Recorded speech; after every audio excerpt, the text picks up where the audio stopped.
Welcome to episode number 21 of the Between Two Brands podcast. I am your host. I'm your only host, Bill Petrie, and I'm glad you're here with me today. I think we have a really fun episode for you. But before we get to our guest and what I'm going to talk about, let's pay a bill, shall we? Hey, folks, do you know there is so much good from coming out from our friends over at Bell Promo these days? Here's just a few things. Lowest minimums in the industry? Yeah, you can Bell Promo that. Deepest inventory around? You know you can Bell Promo that. 5-star and A+ service? Oh, yes, you can Bell Promo that. How about 2-day production on most of their products? Now, absolutely, you can Bell Promo that. Now, if that weren't enough, and gosh darn it, it should be, the good folks at Bell Promo have a few other things to share. Head over to, oh, here they are, made in the USA merch. Yeah, you can certainly Bell Promo that. How about free shipping on tech and apparel products? Yeah, you can also Bell Promo that as well. Head over to bellpromo.com to see all the amazing products and feel confident that when your clients ask you to create branded merchandise that's available with low minimums, 2-day production, and possibly even made in the USA, you can feel really confident in telling them, yeah, you can Bell Promo that. All right. So, as is my want, I'm just coming off of a weekend at Big Slick, which was really cool to see that in action. If you're familiar or not familiar with Big Slick, it's a charity event in Kansas City, Missouri, where by a group of very famous, mostly comedians, but actors as well, get together in support of the good work of Children's Mercy Hospital. We're talking Eric Stone Street, Jason Sudeikis, Paul Rudd, Rob Riggle, and a host of other celebrities really descend on Kansas City for an entire weekend. They play in a charity softball game. There's usually a run associated with it to raise money for Children's Mercy, and then it culminates with a big show on Saturday night at the T-Mobile Center, which is the arena in Kansas City. I think the highlight of the weekend, though, from everybody I spoke to that attended this part of it, was when the celebrities go to Children's Mercy and actually visit with those cancer patient kids and their families. It's truly an uplifting weekend. So I'm very much on a high. But this is a podcast about branded merchandise, and it's a podcast about marketing. And so one of the things I thought we'd talk about real quick is the absolute value of branded merchandise supporting a cause like that. It was truly amazing. This is the second time I've been in the last 3 years, and I've been supporting Big Slick. Gosh, I think since 2018 or so, maybe 2016, somewhere around there. It really doesn't matter, but for a while. For those of you who don't know, it is put on entirely by volunteers, families of the founders of the Big Slick event. And so in our case, it's people like Mandy Rudd. It's people like David Schultz, who dedicates a ton of his time. It's people like Joan Keckner, who is also in the promotional products industry. And then there's extended families there that put this on. It's all volunteer. And one of the things that really struck me as I was going through the weekend, and we talked about it as a group because there's about 20 to 25, maybe 30 promo mofos that descend upon Kansas City annually to support not only our friends and Mandy and Dave and Joan, but also support the event and really put a lot of energy behind it. And so one of the things that really struck me and all of us as we talk about is the merch. And it is gone to next level. And what's so interesting is you see people wearing Big Slick t-shirts, not just from the current year, not just last year, not just from 4 years ago, but from 6, 7 years, 8, 9, 10 years ago. This has been going on 16 years. And you realize the grassroots support that really is really supported by branded merchandise. And we're not talking just about t-shirts. We're talking about hats. We're talking about koozies. We're talking about water bottles and bags and things like that. So some really cool merchandise. And here's the one thing that I don't think we realize often enough in the promotional products industry. How a thoughtfully decorated, intentional, high quality piece of branded merchandise makes every single recipient feel like they just got the best gift in the world. One of the things that is fun, you get to interact with a lot of the celebrities, and I will tell you, they loved the hats, the t-shirts, the bags, the coolers, everything. Because when they found out that we were part of this promo mofo group, they couldn't wait to talk to us about how much they looked forward to their swag bag. They loved the merchandise. This bag was now their favorite bag, which coincidentally I think was provided by Bell Promo. Be that as it may, it was really interesting to see their eyes light up when they realized what we did in our little industry was help support this event through the use of powerful branded merchandise. I don't remember the number, but I think it was the merchandise sales for this event this year in 2025. And I hope I'm right here. I should have done some sort of fact checking, but eh, it's close enough. I think the merchandise itself was $100,000 in terms of driving revenue towards this fundraiser. And for those of you who don't know, they hit a brand new record this past weekend and raised over $4.5 million for some. I'm getting chills just saying that number, and I got chills watching it in person. $4.5 million to raise money for the good people over at Children's Mercy Hospital and for Big Slick. So it's easy for us to get jaded in the promotional products industry. It's easy for us to see, oh, yeah, it's the same old stuff with the same old branding and so on and so forth. Sometimes it takes an event like Big Slick to kind of snap us out of that and realize what we do really has quite a bit of magic around it. So next time you feel yourself kind of getting a little bored, getting a little jaded, maybe talk to any of us who went to Big Slick this year or in the past few years and ask how we've seen the power and value of branded merchandise directly in action. I guess we could call that a merchatorial for today. So before we get to our guest who did join me this past weekend at Big Slick, let's pay a quick bill, shall we? Hey, do you know what season it is? That's right, it's business valuation season. Now, perhaps you don't know what your company's worth. Maybe it's been more than a few years since your last valuation. You need a new benchmark to see if your company is increasing in value. Heck, you might just want to see if it's time to sell your business. Now, regardless of that reason, Jamie Watson and the experts at Certified Marketing Consultants have extensive experience in the world of branded merchandise and the financial knowledge necessary to provide a fact-based valuation of your business. All you need to do is email them at info@certifiedmarketing.com for a confidential discussion today. Okay, let's get to my big slick friend and my guest for this podcast. Today's guest needs absolutely no introduction, but I like to waste a lot of people's time, her time, my time, and if you're listening to this, your time. She is a seasoned leader in the promotional products industry with over 16 years of experience spanning distributor, technology, and supplier roles. She currently serves as the Director of Digital Transformation at Spector Company, a top 20 supplier, where she combines her passion for design, technology, and merchandise to drive innovation and growth. A passionate advocate for mentorship and community, she has been a dedicated volunteer with Promo Kitchen since 2022 and was appointed board chair just last year in 2024. Please join me in welcoming my good friend, the one and only Ashley Colautti. Hello, Ashley. It's like I Hi, haven't seen you Bill. in a few days. Yeah, it's been forever. What a fabulous introduction. Wherever did you get that from? It was pre-written for me, and then I preset it before I practiced it. Hey, before we get into the questions, I thought so. The beginning of the podcast, which you haven't been on, which I did by myself, I talked a little bit about Big Slick, where we were just in Kansas hmm City at that amazing event. And what I talked about was the power of branded merchandise helping drive funds for that event. I wanted to get your thought on that. What was your takeaway when you see all the people wearing shirts and hats and water bottles from years past? Did it reignite your passion like it did for me about this industry and the value we actually provide?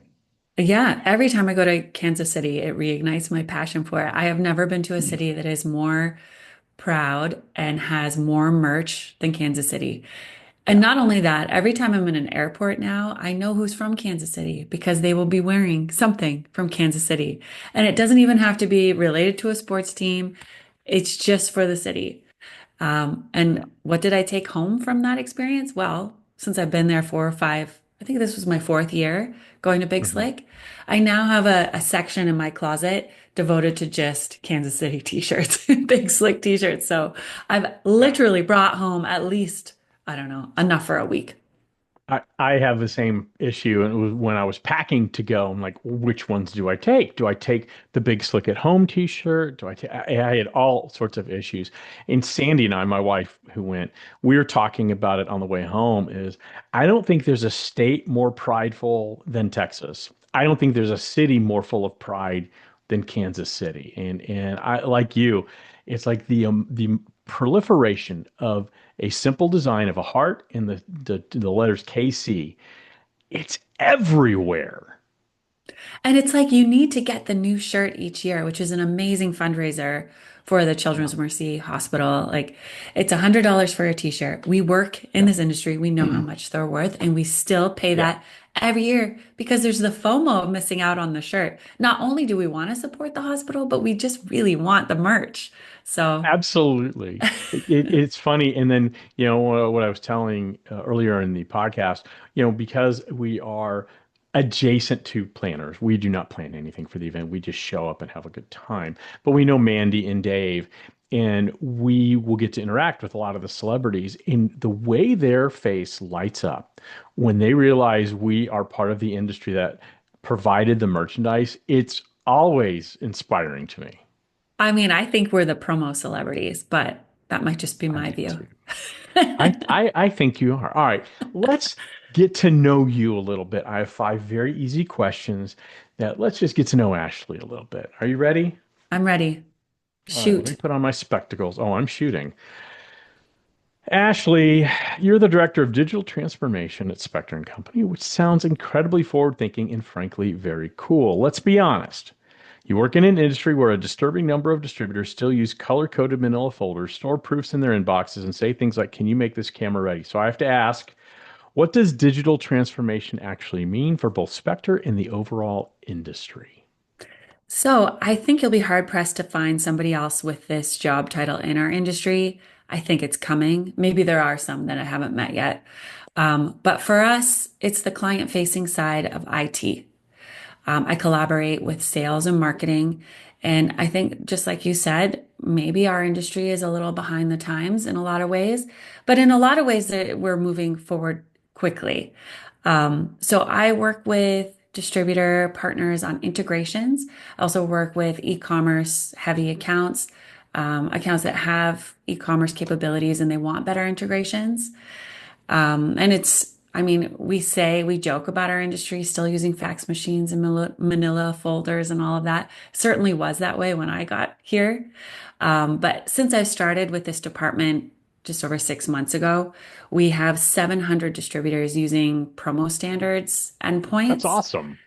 which is up 93% since I started. So these are things that we noticed as a company that our customers were asking for. And while we were doing it, we didn't have someone that was kind of in their shoes and in their face and understanding their process and able to speak to them in sort of like the promo way rather than the IT way. So it's been super successful for us. Yeah, I love that answer. I think, the first thing I took away, and it took me a moment to process it. I love what you said. We're the client facing part of IT. I think it's so interesting that for decades, there's not always, but there's been IT departments, but we haven't humanized them. It becomes Hmm. this monolith of they understand things I don't. So I love the fact that Spectre is forward thinking enough to put someone like you in that role to help really bridge that gap. That's a really interesting answer. I love that. Hmm. And I find it super fun. I love solving problems. I Yeah. worked at commonsku before I worked at Spectre, and a lot of Yeah. that was understanding what our distributor partners, what their process is. And then, Hmm. I mean, most distributors, the people I'm talking to might be the owners or operations, they don't necessarily speak developer either. So it's figuring out what the problems are and then working with my team who are developers that speak that language to kind of bridge the gap. I love that. I love that. All right, let's go to question number two. You joined Promo Kitchen as a mentee, then you became a chef, and now you Mhm. run the entire kitchen. Is your leader? Is your leadership style more Gordon Ramsay yelling at raw risotto, or Ted Lasso gently suggesting someone maybe doesn't understand the definition of mentorship? Well, I love Gordon Ramsay, and people that know me well know how much I love him. I- I'm definitely By the more of a way, Ted Lasso approach. we love Gordon Ramsay in this house. That's why I had to say risotto as opposed to risotto. Yeah, definitely more Ted Lasso. I would say that, you know, it's a huge, I'm super humbled by the position. I'm doing my best, but it's really the team of amazing volunteers that we have that are making everything work. I'm just there to sort of say yes to everything because they come up with all the great ideas. And it's been just such a privilege to be in that role and work with them all. Yeah, and it's such a vibrant community of promo do-gooders. So I love that. Love Yeah, and that. we're definitely growing. I mean, it's just incredible to see the fresh talent that's joining on the sous chef level, which is what our volunteers are called. And then our board is the chefs, which you've been a part of as well. So we wouldn't be where we are without the OGs and people like you. Well, thank you. It's very kind. I think you would be. What I love, though, is the fact that there is a renewed approach of bringing new and fresh voices on board. When my time, near the tail end of my time, I know I shouted that as high, loud as I could, that it was time for new voices, which is why I stepped down. It was like, hmm yeah, everybody's heard what I have to say. It's time for some new voices and smarter ones for sure.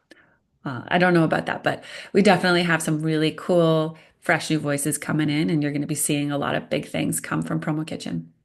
Excellent. On behalf of a thankful industry, I look forward to that. All right. You and your husband, Jared, were on the very first promo cruise, which I like to describe as a business meets Bacardi experiment where people make lasting business bonds. It's a place where ROI stands for rum over ice. So what would your official promo cruise badge be? All right, I'm going to give you multiple choice. SFO, Strategic Floating Officer, B, Head of Strategic Day Drinking, or C, Brand Fluence Coordinator. Mm. It would not be brand fluence coordinator because anyone that was on that cruise knows that I should never pick the extracurricular activity. I don't know if you remember the pigs, I but do. We all remember the pigs and how. So there was a group of people that when we were on the private island of Royal Caribbean Coco Cay wanted to swim with the pigs, which is like a big thing in the Bahamas. I think there was probably about 14 people who went and 14 people who came back completely disgusted because the pigs, how can I put this we don't have gently? to get into the details. But I heard about the No. pigs and we were all sitting by the pool and I was like, guys, we have to do swimming with the pigs. So I shouldn't take that title, but let me say that they were a little, not pleased with the pig swimming. No, there's a term that came about from that cruise, which will is applesauce, and you can probably do the math with what Yeah, that might everyone that be. was there will never eat applesauce again. No, it was a rough one. All right, hey, speaking of the promo cruise, Ashley, you were there for a pivotal moment in my life. It was the night I was introduced to the divine espresso martini on the promo cruise. Now, that night, I had eight. Not seven. I had eight. I passed out like a Victorian ghost and woke up at 3:30 a.m. so fully caffeinated that I nearly astral projected. My bride lovingly but firmly removed me from our cabin because apparently ripping through emails at 4 a.m. is not the promocation vibe she was after. So my question to you is this: how much personal responsibility do you take for my origin story? Wow. That's a lot of, you're putting a lot on me there, Bill. And also, when I you say a am. life-changing moment, I thought that was maybe like when we met and, you worked Oh, as my mentor. But the espresso martini, I think if you had listened to me, you would have heard the full story, which is you never have more than two. And you have the first espresso martini as a pre-dinner drink. Because if you have it after dinner, you're up all night. It's actually my expo strategy that I have an espresso martini before dinner. Then I make it through the dinner and I sleep like a baby and then wake up and do it again. okay. So doing eight in a 2.5 hour period leading up to dinner, during dinner, and after dinner, It was the after not dinner and recommended. during dinner. Yeah. But you know what? It's so hard because when it's open bar, all bets are off. Well, and they were good. I mean, you and I They were both really love good. espresso martinis, and we've had good, bad, and everywhere in the middle. These were actually really good. They had this magical Yeah, Kettle the One machine. tapped. The machine. I need an espresso martini machine in my life. Don't you need one? I want one. I want to say yes, but I think that that would probably be a bad idea. Have you ever had a good box of wine? Maybe not. But I've had a semi-decent No. box of wine, and that Hmm. thing, it just sits in your kitchen, and it's like every time you walk by, you need to, well, it's there. So I Yeah. think that might be a bad I, I idea. I have made batched espresso martinis, so I have like a full liter bottle of them at any given Oh time. All you God. have to do is just shake them over ice. I've got issues. I've got issues. Hey, last question, Ashley. This is going well. You are unapologetically a massive Taylor Swift fan. I am not. So please explain to me slowly and with visual aids how a woman singing about cardigans becoming a global branding empire or became a global branding empire while I still have to remind people that Canva is not vector art. As a person that uses Canva all the time, it's still funny that you say that. I know. So And I use Canva all the time too. It's crazy. now I have a trick where I can take the Canva and then just convert it into a vector file. But anyway, Me too. um, Me too. Taylor Swift. So I think I like exaggerate my love for Taylor Swift mostly when I'm around you because I know it irritates you so much. It But does. I have been a Taylor Swift fan from the start, from before she was cool.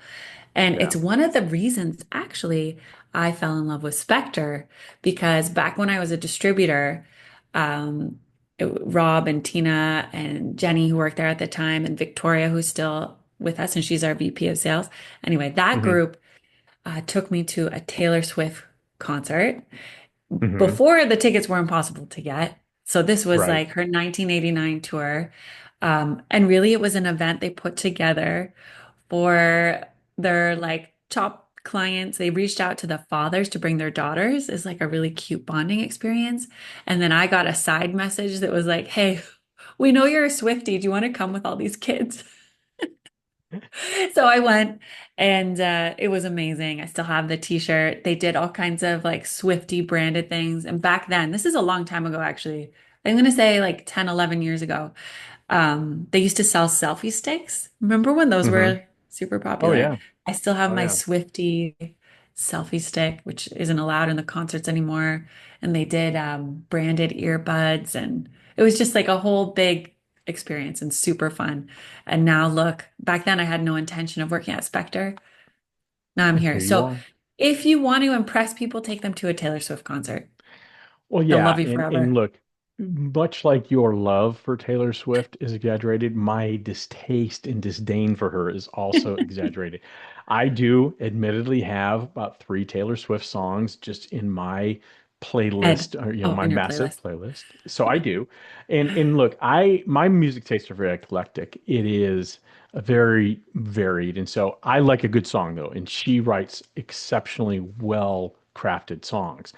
I struggle with, wow, how did she get become Beatles-esque, Elvis, Hmm. Madonna, that level? Not that she doesn't deserve it. I think she works very hard. I think she's very smart with her branding. She's certainly smart with her merchandising, and I think she's exceptionally talented. I just marvel at like, how did that happen? And I'm still not sure I really understand it because she's really connected with a generation, mainly girls, but they've stuck with her. I've Hmm. seen the boy band thing where it was like a 3 or 4 year thing and then it went away.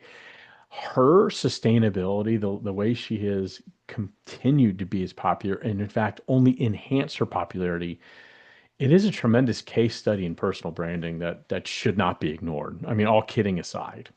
Yeah, I think what she was able to do is attract, kids, but also that sort Hmm. of millennial parent around that, Yeah. maybe even a little bit older in some cases. So you've Yeah. got that like mother-daughter uh, bonding where you're reaching Yeah. both of them and they both truly enjoy it. And I see that actually a lot with other things that are going on too, like the whole Transformers movies coming Hmm. back. So it's like Yeah. the dads that are into it and now their kids are getting into it. So you're Oh yeah. pulling at, the nostalgia. I And was like then you get multi-generations. I was like that with Star Wars when the newer Star Wars movies came out. My kids were old enough to understand it, and so it was reliving my youth. So it is funny how that stuff happens. Ashley, thank you so much for joining us. Do you mind if I pay a quick bill before I say goodbye? Of And the answer course. is no. Hey, folks, there's so much good coming out of our good friends over at Bell Promo these days. Here's a couple things: lowest minimums in the in the industry, deepest inventory around, 2-day production on a lot of the products. You can Bell promo all that and even more. They do have quite a bit of made in the USA merchandise, which a lot of people are wanting right now for reasons we're not going to talk about today. So if you're interested in any of those things, and gosh darn it, you should be, head over to bellpromo.com. You're not going to be sorry you did. Ashley, it was not only lovely to see you and spend a lot of time with you this past weekend. Thank you so much for being on this goofy little podcast. I hope you enjoyed it as much as I did. Thank you, Bill.